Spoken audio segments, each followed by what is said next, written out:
आपण पाहणार आहोत Pune city constable question paper PDF 2022. तर यामध्ये बघा पहिला प्रश्न आपल्याला दिलेला आहे, दुभत्या गाईच्या लाथा गोड या म्हणीचा अर्थ सांगा. आता बघा, दुभत्या गाईच्या लाथा गोड म्हणजे एखादी व्यक्ती तुम्हाला काहीतरी फायदा पोचवते, पण ती व्यक्ती तुम्हाला त्रास देखील देते, पण त्या फायद्यासाठी तुम्ही तो त्रास सहन करता. याला बोलतात दुभत्या गाईच्या लाथा गोड, म्हणजे फायदेशीर गोष्टीसाठी त्रास सहन करणे. ठीक आहे, पुढचा प्रश्न बघा.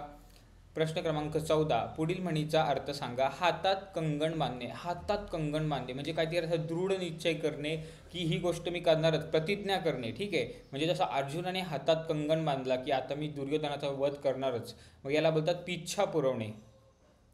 पुढचा प्रश्न आहे की निंदा करणाऱ्या माणसांचा आपल्याला फार उपयोग होतो, म्हणूनच म्हणतात की नाक दाबले की तोंड उघडते. काही संबंध नाहीये. पालथ्या गड्यावर पाणी अजिबात नाही. पुढच्या स्टेज मागचा शाणा नाही.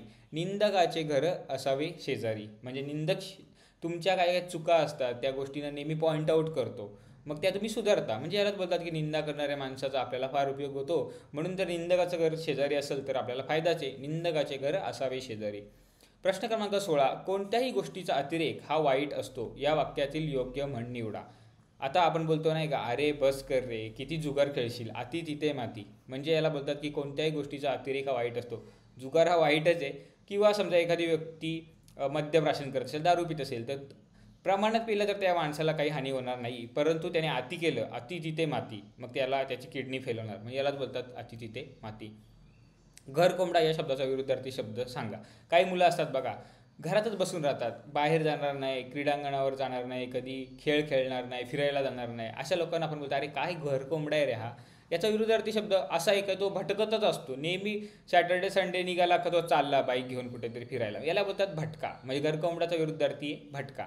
नाशवंत या शब्दाचा विरुद्धार्थी शब्द निवडा. बघा, नाशवंत म्हणजे अशी गोष्ट, जसं आपण एखादा ब्रेडचा पॅकेट विकत आणतो तर तो नाशवंत असतो. 1 आठवड्यामध्ये त्याच्यावर लिहिलेलं असतं की एक्सपायरी डेट आहे. मग नाशवंतचा विरुद्धार्थी शब्द काय आहे की अशी गोष्ट ती टिकतच राहणार आहे, तिला काही अंतच नाही आहे, तिचा नाशच होऊ शकत नाही. तिला बोलतात दीर्घायुषी, म्हणजे तिला आयुष्यच नाही आहे, अकालपर्यंत, म्हणजे टिल इटर्निटी त्या गोष्टीला काही नाश होऊ शकत नाही, त्याला बोलतो आपण दीर्घायुषी.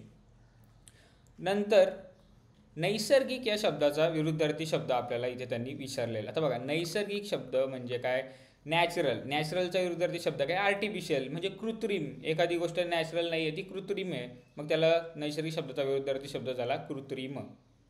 याचं उत्तर येणार क. पुढे बघा, देव या शब्दाचे अनेक वचन पुढीलपैकी कोणते. काही शब्द असे असतात ना, जसं उंदीर शब्द आहे, उंदीरचा अनेक वचन काय, उंदीरच येतो ना, एक उंदीर अनेक उंदीर. जसा देव, आमच्या घरी आज देव येणार आहे, आमच्या घरी आज देव येणार आहेत.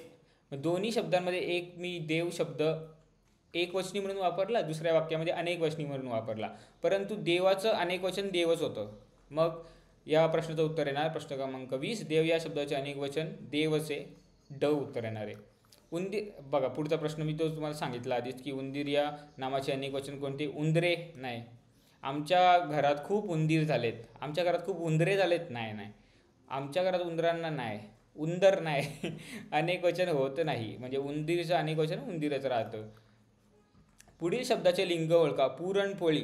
आता समजा बघा, तुमच्या घरी पुरणपोळी केलेली आईने, आई मला ती पुरणपोळी दे का. आपण बोलतो का आई मला तो पुरणपोळी दे, नाही, ती पुरणपोळी बोलतो ना आपण, म्हणजे स्त्रीलिंगी आहे. सहसा बघा, पुरणपोळी ई आलं ना शेवटी, तर असे शब्द असतात ना ते सहसा स्त्रीलिंगी असतात.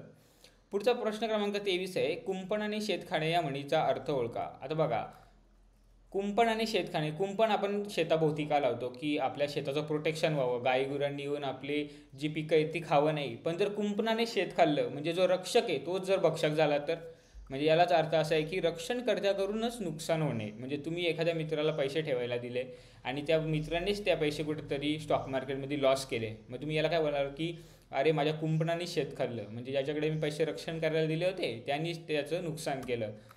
प्रश्न क्रमांक 24 बघा, उचलली डीप लावली टाळ्याला या म्हणीचा अर्थ सांगा. म्हणजे विचार न करता बोलणे किंवा मन मानेल तसे बोलणे, म्हणजे याचं उत्तर येणार अ. पुढील पर्यायातून स्त्रीलिंगी शब्द ओळखा. आता बघा, स्त्रीलिंगी शब्द कसे ओळखायचे बघा. पतीला आपण काय बोलतो, तो तिचा पती आहे, तो बोलतो ना, म्हणजे तो पुल्लिंगी आहे, स्त्रीलिंगी नाही आहे. मोती. मोती बघा, सागरामध्ये कितीतरी मोती आहेत, ते मोती बोलतो ना आपण, म्हणजे अनेकवचनीय. किंवा तो मोती बोलतो. रत्न म्हणजे बघा, ते रत्न बोलतो आपण, की म्हणजे याला नपुंसकलिंगी सुद्धा आपण बोलू शकतो. पण मूर्तीला आपण काय बोलतो? ती मूर्ती. आपण बोलतो ना, अरे ती मूर्ती आहे ना, त्या मंडळाची ती मूर्ती किती देखणी आहे, ती मूर्ती बोललो ना आपण, मग ते त्याला स्त्रीलिंगी झालं. म्हणजे याचं उत्तर आहे ना ड.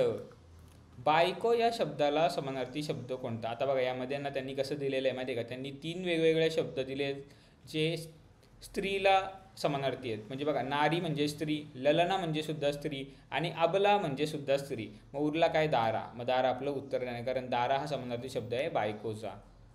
भार्या सुद्धा आपण बोलतो त्याला. झाले हे आपले मराठीचे प्रश्न पुणे सिटी कॉन्स्टेबल 2022. धन्यवाद.